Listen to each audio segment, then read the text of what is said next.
అప్పుల బాధలు వెంటాడుతున్నాయా? అయితే 6 జేవిఆర్ వారి జాతిరత్నాలు ధరించండి.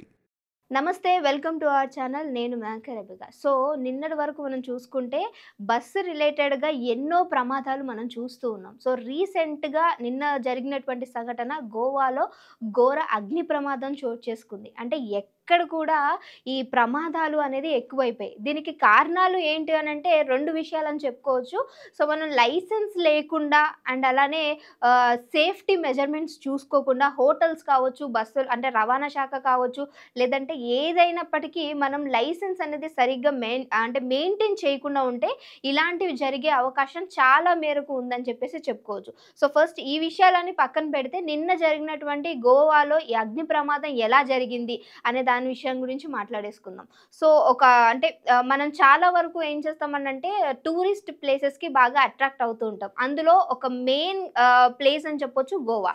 సో ఇక్కడికి ఎన్నో రాష్ట్రాల నుంచి అండ్ అలానే ఎన్నో కంట్రీస్ నుంచి కూడా ఈ గోవాకి రావటం జరుగుతుంది. సో గోవాలో పబ్‌లు అనేవి ఎంత ఫేమసో నేను స్పెషల్‌గా మీకు మెన్షన్ చేయాల్సిన అవసరం లేదు.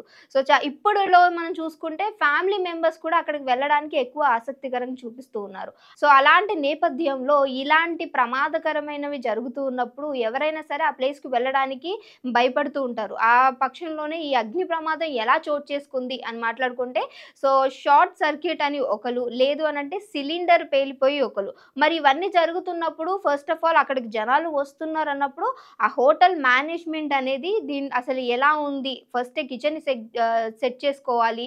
అండ్ అలానే చెకింగ్ అనేది మ్యాండేటరీగా చేసుకోవాలి. లేదు అనంటే ఇలాంటివి జరిగే అవకాశాలు చాలా ఉంటాయి. మనం ఎప్పుడైనా సరే ఇంట్లో గ్యాస్ సిలిండర్‌ని బంద్ చేసి పడుకుంటారు. సో అమ్మ వాళ్ళు ఖచ్చితంగా నైటే దాన్ని చూస్తారు. అంటే ఆఫ్ చేసామా లేదా అనేది. మరి అలాంటప్పుడు అంత పెద్ద హోటల్‌ని రన్ చేస్తున్నప్పుడు ఇంత సింపుల్‌గా అంటే ఇప్పుడు ఆల్మోస్ట్ అక్కడ 25 మంది చనిపోయారు. అందులో చిన్న పిల్లలున్నారు, మహిళలున్నారు, అందరూ ఉన్నప్పుడు మనం ఎంత జాగ్రత్తగా దాన్ని మెయింటైన్ చేసుకోవాలి. ఇందులో ముగ్గురు మాత్రమే ఆ అగ్ని ప్రమాదంలో కాలిపోయి చనిపోతే ఇంకా 21-22 మెంబర్స్ ఆ పొగకి ఊపిరాడక అక్కడ మరణించినట్టు తెలుస్తుంది. అంటే వాళ్ళు చనిపోయే ఆ కొంచెం సేపైనా సరే ఎంత బాధని అనుభవిస్తూ అక్కడ చనిపోయినటువంటి దృశ్యాలు మనందరికీ కూడా తెలుసు. అంటే ఆ పొగలో మనం ఊపిరాడనప్పుడు ఎంత బాధ అసలు ఏంటి అనేది ఒక సెకండ్ వాళ్ళకి ఆ లైఫ్ అంతా వాళ్ళకి అక్కడ కనిపిస్తది. అంటే అంత ప్రమాదకరమైన సిట్యుయేషన్‌లో ఈరోజు 20 మంది ప్రాణాలకు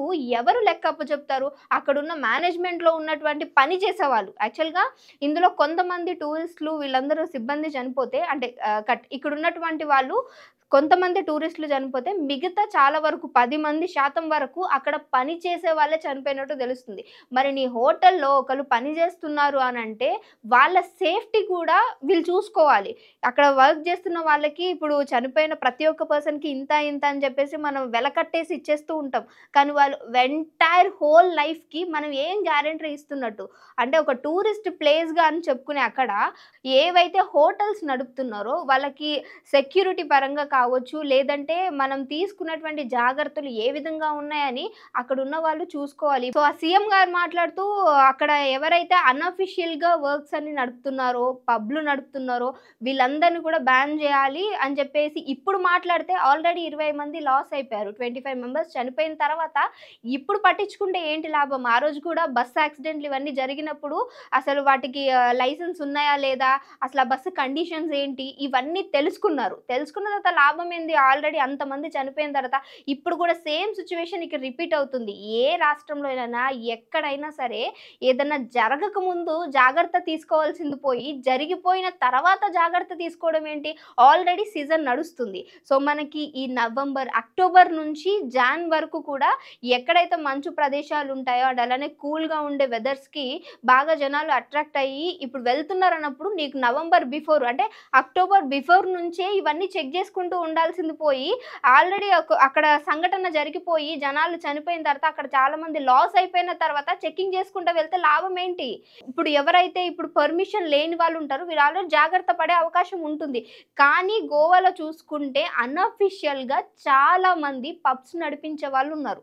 సో ఇప్పుడు అఫీషియల్‌గా నీకు ఒక 20 మంది ఉంటే, అన్‌అఫీషియల్‌గా ఎనకాల 80 మంది ఉంటారు. అంటే 80 మంది నువ్వెప్పుడు ట్రేస్ చేయాలి? ఎప్పుడు పట్టుకోవాలి? సో, అంటే సింపుల్‌గా చెప్పేస్తున్నారు. ఏంటంటే గ్యాస్ సిలిండర్ పేలింది. దానివల్ల అక్కడ మొత్తం షార్ట్ సర్క్యూట్ అయిపోయింది. సో, అంటే మీరు ఇక్కడ విజువల్స్ చూసుకోవచ్చు.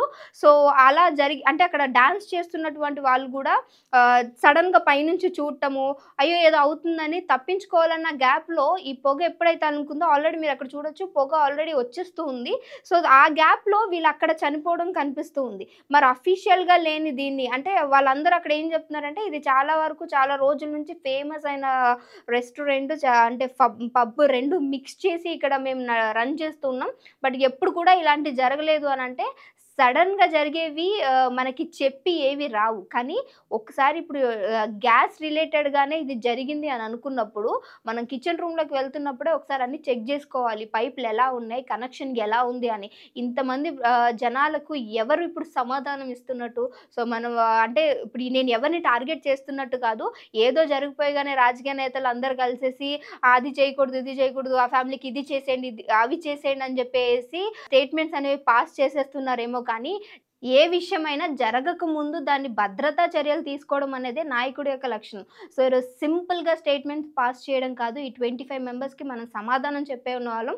సో, ఇప్పుడు మీరు గూడా ఎక్కడికైనా వెళ్తున్నప్పుడు డెఫినెట్‌గా మన కార్ రిలేటెడ్ కావచ్చు. అంటే ఇప్పుడు ఈ కార్ విషయంలో, బస్ విషయంలో ప్రతి ఒక్క దాంట్లో మనం దేంట్లో వెళ్ళినా సేఫ్టీగా ఇంటికి తిరిగి వస్తామని తెలీదు. కానీ ఆ సేఫ్టీ మెజర్‌మెంట్స్ అనేది మనదే మనం ఒకసారి చెక్ చేసుకుంటూ ఉండాలి. మనం ఏ హోటల్‌కి వెళ్ళినా, లేదంటే ఎక్కడైనా ఫుడ్ తింటున్నా సరే, దేన్నైనా సరే చెక్ జేసుకోవాలి. ఎక్స్‌పైరీ డేట్ ఉందా? లేదా?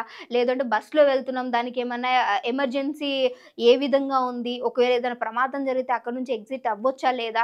ఇలాంటివన్నీ మనం గూడా ఒకసారి చూసుకోవాలి. అంటే ఎవ్రీ టైమ్ ఎప్పుడు గవర్నమెంట్ అనడమే గాదు. మనం గూడా ఒకసారి చూసుకుంటే ఇలాంటివి జరిగినప్పుడు అక్కడి నుంచి తప్పించుకోగలం. ఒకవేళ అక్కడ ఉన్నటువంటి పబ్‌లో ఉన్న వ్యక్తులు ఎవరైతే సో, డోర్ ఎంత దగ్గరలో ఉంది? ఎంత దూరంలో? ఎందుకంటే ఆ పొగంతా అలుముకోవడంతోటి అక్కడి నుంచి డోర్ ఎక్కడుందో వెతుక్కోవటానికి కూడా వాళ్ళకి టైం పట్టి అందులోనే కూరుకుపోయి ఆ పొగకి ఊపిరాడక చనిపోయారు. సో, ఒకసారి ఈ మెజర్‌మెంట్స్ అన్నీ గూడా మనం ఎందుకనంటే ఏ టైంలో ఏం జరుగుతుందనేది మనం ఎవరము చెప్పలేం కాబట్టి, ఇలాంటి మెజర్‌మెంట్స్ అనేవి మనం గూడా ఒకసారి కాలిక్యులేట్ చేసుకుంటే, ఈ విషయాలు జరిగినప్పుడు అంటే ఇలాంటి ప్రమాదాలు జరిగినప్పుడు అక్కడి నుంచి బయటకు వచ్చే అవకాశం చాలా మేరకు ఉంటుంది.